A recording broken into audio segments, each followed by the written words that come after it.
Okey, jom kita habiskan soalan nombor 10.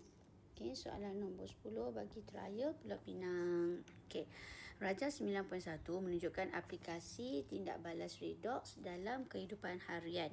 Logam diturunkan daripada logam oksida. Logam diturunkan daripada logam oksida oleh karbon yang berlebihan. Okey.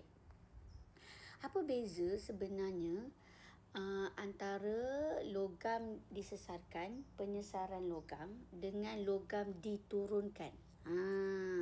Logam diturunkan ni istilah lain dia proses pengekstrakan logam lah. Pengekstrakan logam. Okey, apa beza dia? Satu tadi kita kata penyesaran kan. Kalau penyesaran logam yang lebih elektropositif, kan, logam yang lebih elektropositif menyesarkan logam yang kurang elektropositif daripada larutan garamnya. Larutan garam maksudnya belakang dia mesti ada garam nitrat ke, garam sulfat ke, garam klorida ke, garam karbonat ke. Contoh macam Mg plus CuSO4. Ini larutan garam lah sebab ada sulfat kan. So boleh ke magnesium ni nak sesarkan Cu? Itu yang kita tengok siapa yang lebih elektropositif. So kita dapatlah sesarkan Cu. Betul. Itu adalah pengekstrakan logam. Penyesaran logam. Logam yang lebih elektropositif menyesarkan logam yang kurang elektropositif daripada larutan garamnya. Tapi kalau pengekstrakan logam,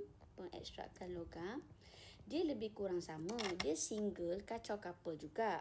Tapi single dia adalah karbon. Dia akan guna karbon untuk menyesarkan logam daripada logam oksida. Dia akan guna logam oksida. Contoh, logam adalah ferrum lah. Ferrum oksida Fe2O3 contoh. Okey. Maksudnya dia nak ekstrakkan logam ni, ferrum ni daripada logam oksida. Itu beza dia. Okay.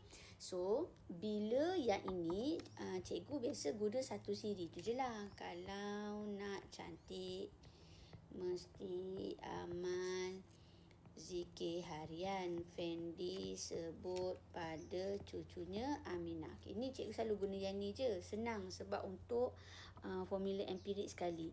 Tapi bila kata pengekstrakan logam guna karbon tak ada tau dalam siri ni. That's why cikgu ingat pula tentang cincin zamrud. So, bila cikgu ingat tentang cincin zamrud tu Zn lah. So, cikgu ingatlah, C dekat atas Zn. Macam tu. Okay. So, bila pengekstrakan logam, istilah dia bukan tentang elektropositif lagi tau. Tak sama. Dia tentang logam reaktif. Dia tentang logam reaktif. So, pendek ceritanya, perkataan reaktif ni kita akan guna dekat dua tempat. Kita akan guna dekat formula empirik. Ingat tak? Kenapa magnesium guna kaedah 1? Sebab magnesium adalah logam reaktif terhadap oksigen, kan? Kenapa CuO guna kaedah 2 yang combustion, yang tiup pembakaran tu? Sebab kuprum adalah logam yang kurang reaktif berbanding hidrogen, kan? So, perkataan reaktif tu kita guna kat formula empirik dan dekat tajuk pengekstrakan logam yang kita nak buat pagi ni. Pengekstrakan logam, kita guna istilah tu. Tapi kalau elektropositif kita guna kat dua tempat. Kita guna dekat pengaratan. Kenapa ferrum mengalami pengaratan? Sebab ferrum lebih elektropositif berbanding kuprum. Kita guna dekat situ. Lagi satu dekat tajuk penyesaran. Kenapa logam tu boleh sesarkan? Sebab dia lebih elektropositif. Gitu. Konsep dia sama je. Yang single boleh kacau yang couple. Kalau single tu duduk dekat atas. Cuma istilah dia berbeza ikut soalan. Kalau awak tengah sebut tentang formula empirik, tentang sebut tentang pengekstrakan, awak guna perkataan logam reaktif. Kalau awak sebut tentang pengaratan ataupun penyesaran, awak sebut tentang elektropositif. Kenapa ada beza dua? Kenapa lagi? Okey. Kalau elektropositif, kecenderungan dia untuk menderma elektron membentuk ion positif. Betul lah dalam pengaratan tu kita kata kenapa ferrum yang mengalami pengaratan, sebab ferrum lebih elektropositif. Sebab at the end of the reaction Fe arrow Fe2 plus 2E. Ferrum yang cenderung untuk menderma elektron membentuk ion positif. Itulah maksud istilah lebih elektropositif. Kalau formula empirik kan, kenapa tak boleh guna elektropositif? Sebab dalam kes ni Mg reaktif terhadap oksigen. Dia bertindak balas dengan oksigen. Tu macam term dia lah, lebih kepada term dia lebih sesuai. Kimia ni dia memang particular sikit tentang term dia. Tapi kalau kita buat persamaan sama juga, magnesium pun donate juga elektron kan. Tapi kita kena akur dengan dia punya term dia lah. Okay, alright. So settle, kita bedah sikit. Okay, kita pergi kepada sini. Okay, ini adalah relau bagas. Okay, cerita tentang relau bagas ni ada dekat mana Allah? Ada dekat mana? Ada dekat muka surat 50. Okay, dekat muka surat 50. Inilah relau bagas ni. Relau bagas ni kenapa? Okay, sekarang ni logam yang kita dapat bukan dalam keadaan tulen. Logam yang kita dapat dalam keadaan sebatian. Ni Fe2O3. Dia dalam keadaan sebatian yang kita panggil sebagai hematite. Biji besi. Kita dapat dalam keadaan hematite sebatian. Tapi kita tak nak dalam bentuk sebatian. Kita nak dalam bentuk logam betul-betul. Kita nak ferrum je. Kalau emas aurum kan. Dia duduk dekat bawah kuprum tau. Dia adalah logam yang sangat kurang reaktif. That's why kita tempa je dekat sungai yang viral sekarang kat TikTok kan, dekat Kelantan. Kita tempa je dekat sungai, kita memang dapat emas semata-mata.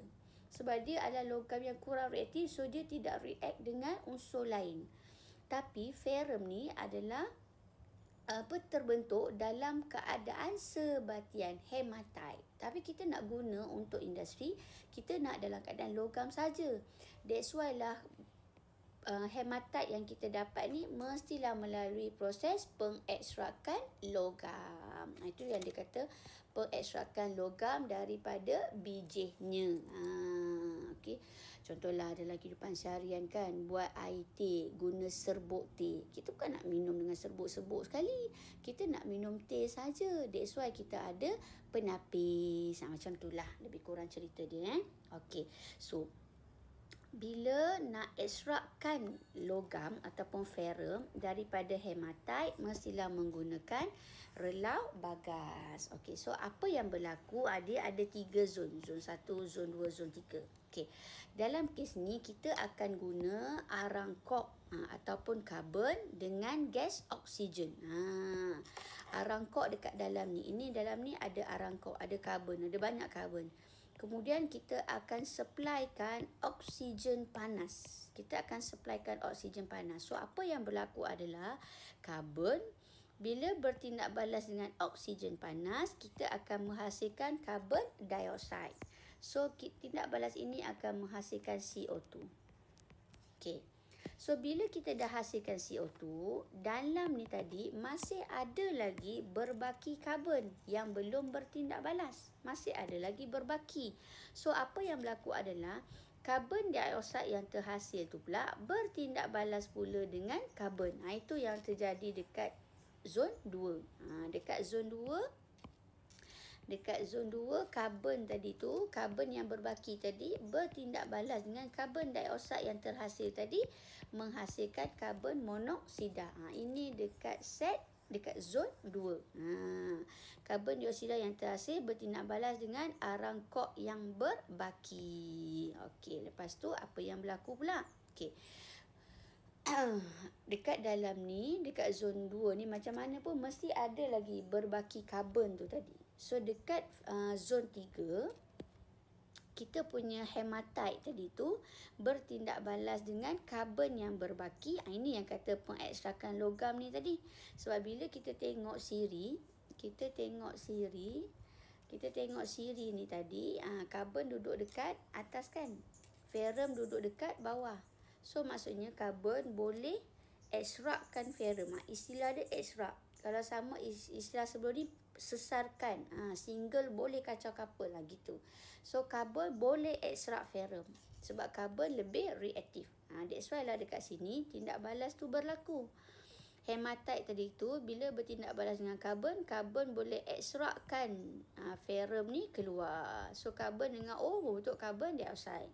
Ataupun hematite tadi, karbon dioksida bertindak balas dengan karbon dioksida, yang terhasil tadi tu pun sama, dia boleh ekstrakkan ferrum. So tujuan kita tadi nak ekstrakkan ferrum tu sebenarnya dah tercapai lah dekat zon 3. Okey. Tapi masalahnya, walaupun kita dah berjaya ekstrakkan leburan besi, tapi kita kena ingat masih lagi ada benda asing pada leburan besi tu. Masih ada benda asing. Contoh benda asing adalah silikon 4 oksida. That's why lah dalam tindak balas ni kita ada masukkan sekali kalsium karbonat. Kenapa? Okay, pada suhu yang tinggi, kalsium karbonat terurai. Ingat tak? Ini dekat bab garam, pemanasan garam. Pemanasan garam, garam karbonat menghasilkan dua hasil kan? Dia kaitlah kat sini. So, bila kalsium karbonat dipanaskan dengan kuat, dia menghasilkan kalsium oksida dengan karbon dioksida. Karbon dioksida, dia bantu jugalah. Dia bantu juga dekat proses mana tadi? Proses sini balik. Okay. Tapi ini yang kita nak. Kita nak kalsium oksida ni tadi supaya dia bertindak balas dengan benda asing ni tadi dan menghasilkan kalsium silikat. So kita berjayalah asingkan silikon dioksida ni daripada ferrum kita tadi. Itu yang dia kata tindak balas ini penting untuk mengasingkan benda asing daripada leburan besi. Perbezaan ketumpatan menyebabkan sanga berada di lapisan atas leburan besi dan memudahkan proses pengasingan. Sanga tu apa? Yang inilah. Inilah sanga. Yang bawah sekali ni. Okey, yang ni sanga, ni besi. Okey. So cikgu ulang balik. Okey, untuk ekstrakkan ferrum daripada hematite, kita akan guna relau bagas. So apa bahan yang kita gunakan? Kita guna karbon, arang kok dengan kalsium karbonat. Arang kok ni dekat zon 1, kita akan panaskan arang kok dengan udara panas, iaitu oksigen lah. So arang kok plus oksigen, kita akan dapat karbon dioksida. Karbon dioksida yang terhasil akan naik dekat zon 2. So bila karbon dioksida naik, baki karbon yang ada tadi tu akan bertindak balas pula dengan karbon dioksida, membentuk karbon monoksida. Okey, so dia menghasilkan karbon monoksida. So karbon monoksida ni akan bertindak balas dengan hematite. Dapatlah dia ekstrakkan ferrum. And then karbon yang berbaki tadi tu juga boleh bertindak balas dengan hematite. Dia boleh mengekstrakkan. So kita dapatlah ferrum. Okey, tapi ferrum yang kita dapat tu belum tulen lagi. Masih ada benda asing, iaitu silikon 4 oksida. Dekat sinilah kalsium karbonat memainkan peranan. Kalsium karbonat bila kita panaskan dengan kuat, dia akan terurai membentuk kalsium oksida dengan karbon dioksida. Karbon dioksida ni semua dia akan gunalah balik kat sini kan. Tapi kita perlukan kalsium karbonat ni sebab kita nak benda ni. Sebab kalsium oksida bila dia bertindak balas dengan silikon 4 oksida ni tadi, iaitu benda asing tadi tu, dia akan menghasilkan sanga. So barulah kita dapat logam besi yang bebas daripada benda asing. Okey. So itulah cerita dia. Okey.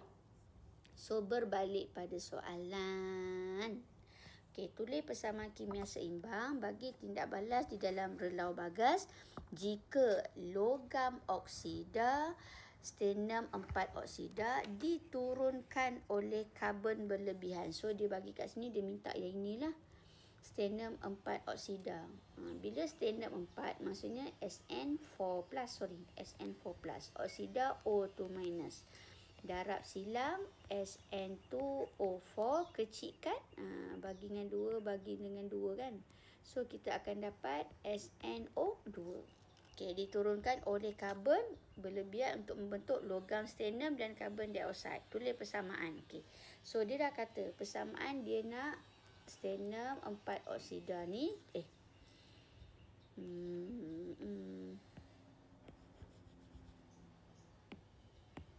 So SNO2. Sebab cikgu dah kecilkan SNO2 dia kata diturunkan oleh karbon. Maksudnya plus karbon arrow membentuk logam strontium Sn plus dan karbon dioksida CO2. Okey, kita tengok balance ke tak. Sn 1 oksigen 2 karbon 1. Okey, ngam. Alright, lepas tu settle persamaan. Lepas tu dia kata hitung jisim strontium yang terhasil. Dia nak strontium jisim berapa? Jika 0.75 kilo strontium 4 oksida digunakan. So ni dia bagi M dia adalah 0.75 gram. Kilogram. Dia bagi kilogram kilogram. Okey. So soalan kimia memang macam ni. Dia bagi orang lain, dia minta orang lain. So maksudnya kita akan guna step M, R dengan S. Okey.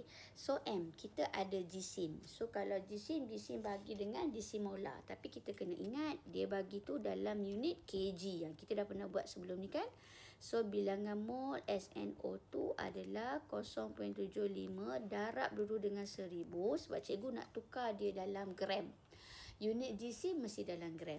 Okey, lepas tu barulah bahagi dengan dia punya JMR. Strontium 1 darab dengan 119. Sebab dia dah bagi ni 119. Tambah dengan 2 darab dengan 16. Okey, tekan kalkulator. Cikgu dapat 4.97. Kat sini jawapan kita mungkin berbeza sikit dengan skema. Sebab ada yang bunda, ada yang tak bunda. So jangan risau. Pemeriksa dia ada dia punya julat dia lah. Okey, so bilangan mol settle.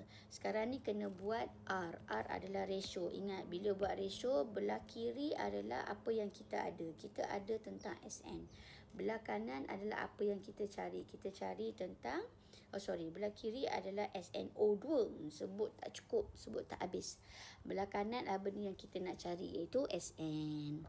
So, ratio cikgu adalah 1 mol SNO2 nisbah 1 mol Sn. Okey, cikgu padam tu. Okey, lepas itu daripada persamaan. Tapi cikgu ada 4.97 mol SNO2. So, sebelah sana pun 4.97 mol Sn. Okey, so selesai untuk ratio. Barulah buat S. S adalah solve problem. Ingat tak? Kalau dia nak jisim, bilangan mol darab dengan jisim molar. Kalau dia nak isi padu, maksudnya bilangan mol darab dengan isi padu molar. Okey, so kita nak jisim kan. So jisim sama dengan 4.97 darab dengan jisim molar Sn adalah 119. Tekan kalkulator dapat 591.43 gram. Macam tu. Okey. Kita nampak macam susah kan ni, apa benda gambar ni kan, tiba-tiba dia tak ada kaitan pun dengan zon 1 zon 2 yang cikgu cerita tadi kan. Tapi tak apalah, kita ulang kaji. Lepas tu bila nak buat persamaan pun kita macam apa benda ni tapi sebenarnya kita ingat je konsep. Bila kata strontium 4, kenapa dia ada IV ada 4 tu? Sebab dia charge dia positif 4. Kan? Kat situ dia start membantu kita lah. Kita jangan takut. Lepas tu nak buat persamaan pun dia dah bagi tahu dah. Diturunkan oleh untuk membentuk. So benda tu dah guide kita sebenarnya untuk buat persamaan. Okey? Yang penting bila dapat soalan tu macam tenang, yakin je boleh buat. Okey, so settle 5 markah.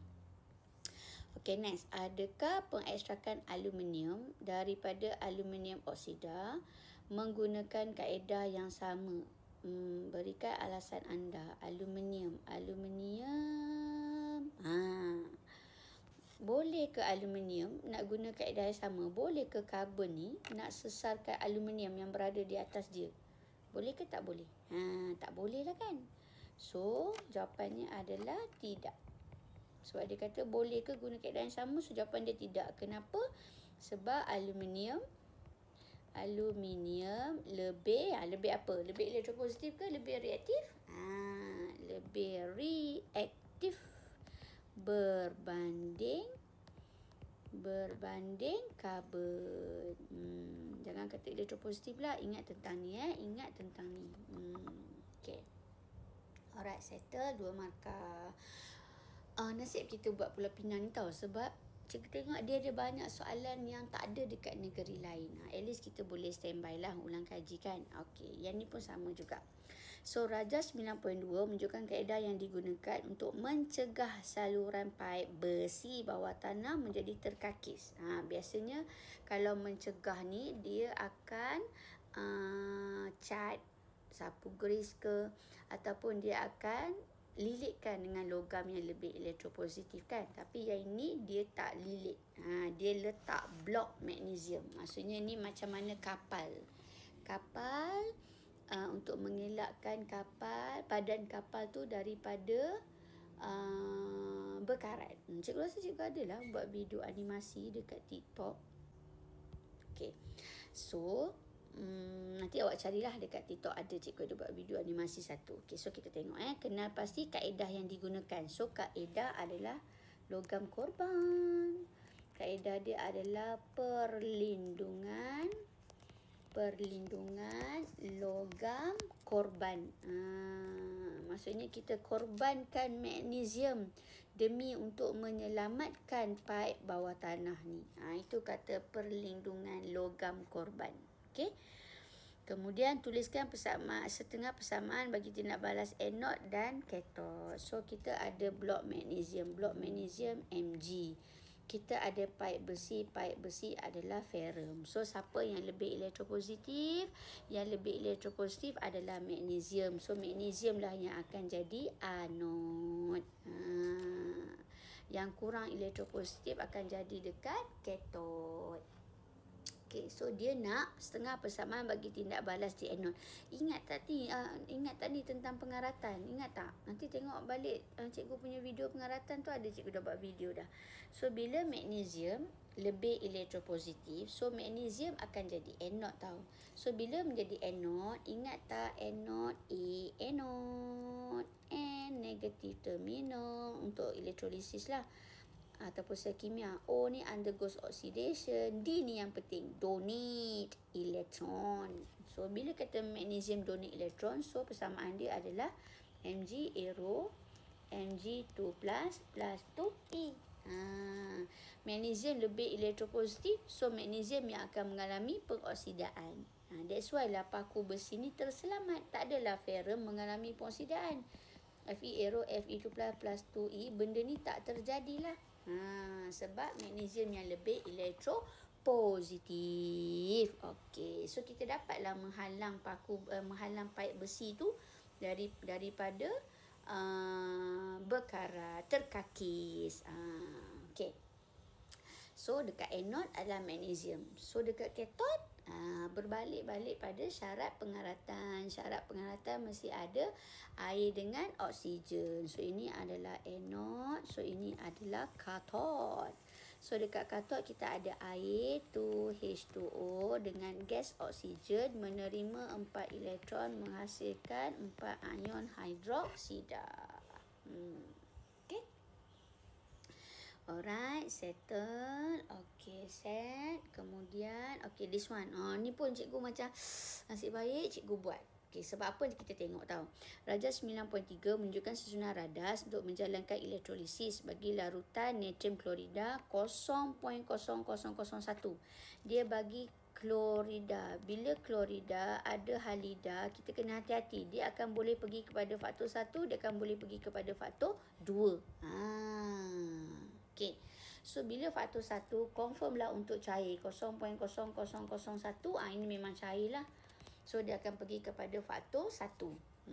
Okay. Ataupun dia ada perkataan cair faktor 1. Kalau faktor 2 dia ada perkataan pekat, ataupun kepekatan dia 0.01 ke atas, dia dah dikonsiderkan sebagai pekat. Dia dah dikonsiderkan sebagai pekat 0.01. Cikgu takut tahu soalan macam ni, sebab kadang-kadang dia guna 110. Kadang dia guna 2,0. So cikgu macam, ayo, awak ingat je kalau yang ni cair lah. Kalau tiba-tiba dia tukar soalan kan macam ni.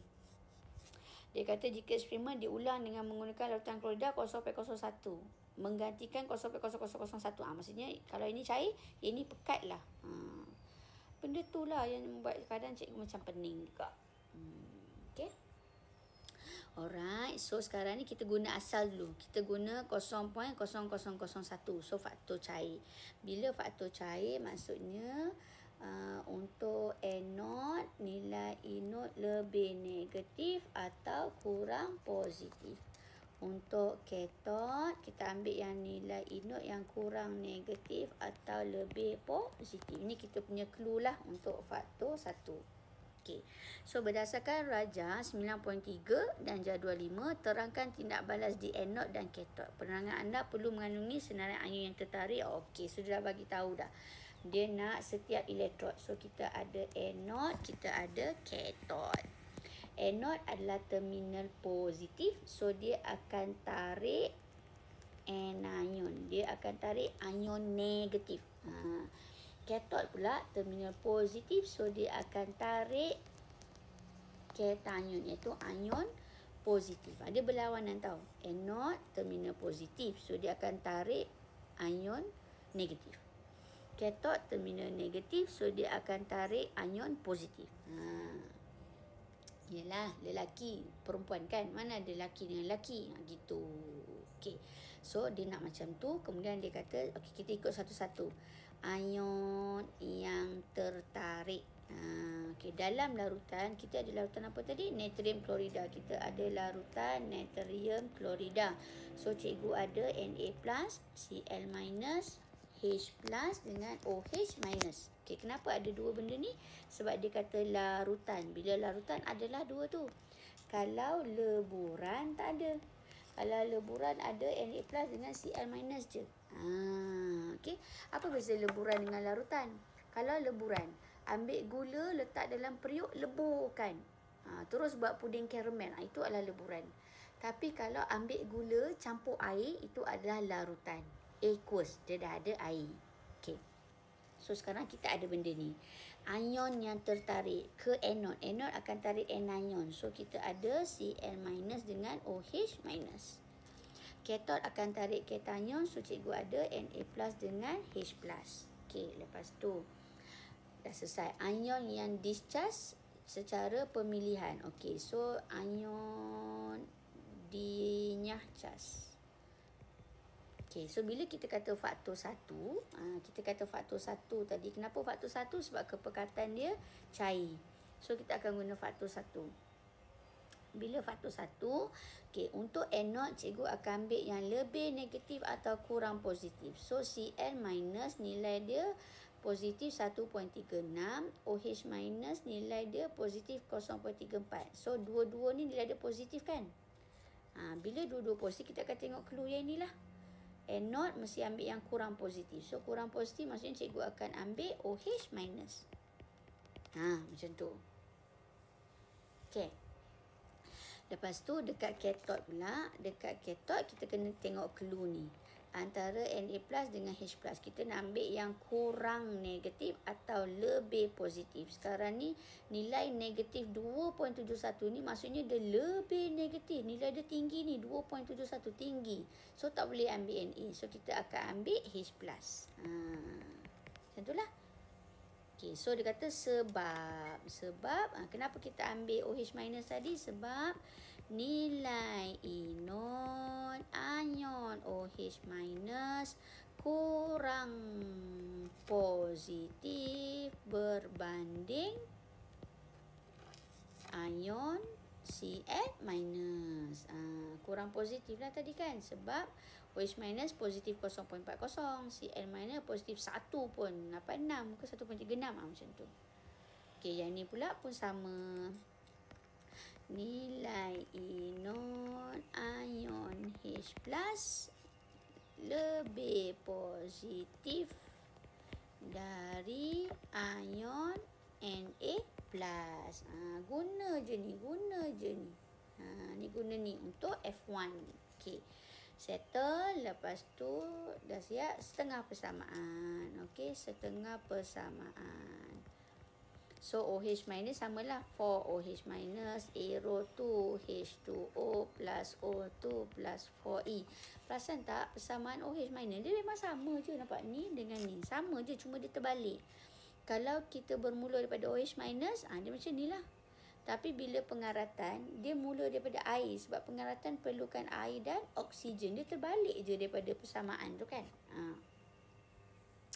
Okey, so untuk sebelah, untuk H plus kecil terus plus besar. E arrow H2. Kenapa H2? Sebab cikgu ingat tentang Hong. So bila sini ada 2, sini pun kenalah letak 2. So sini pun kenalah letak 2. Settle 8 markah. Okey. Alright, settle. Okay, jika eksperimen diulang dengan menggunakan larutan natrium klorida 0.01, maksudnya ni dah pekat. Okey, untuk gantikan yang cair, nyatakan pemerhatian. Okey, bila pekat,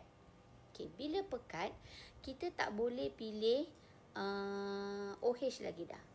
Bila pekat, dia akan jadi faktor 2. Bila faktor 2, untuk dekat anode, kita akan pilih ion halida. Untuk anode, kita akan pilih ion halida. Dekat kathod, masih sama. Kita akan ambil nilai inod yang kurang negatif atau lebih positif. Ini untuk faktor 2. So, bila kita ingat benda ni, bila kita ingat, kalau faktor 2 kena pilih ion halida. So, aku tak boleh ambil OH minus lah. Aku kena ambil Cl minus. Okay. Dekat kathod selalunya tak jadi masalah sebab semua sama je. Mesti dia tak berubah pun dekat kathod. Yang berubah-ubah antara faktor adalah dekat anode. So, kita ambil Cl minus. So, bila Cl minus, kalau soalan tanya sebab, kita akan cakap, kita kena mention tentang kepekatan.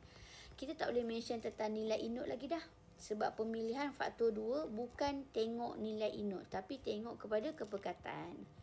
Kepekatan ion Cl minus lebih tinggi dari ion OH minus.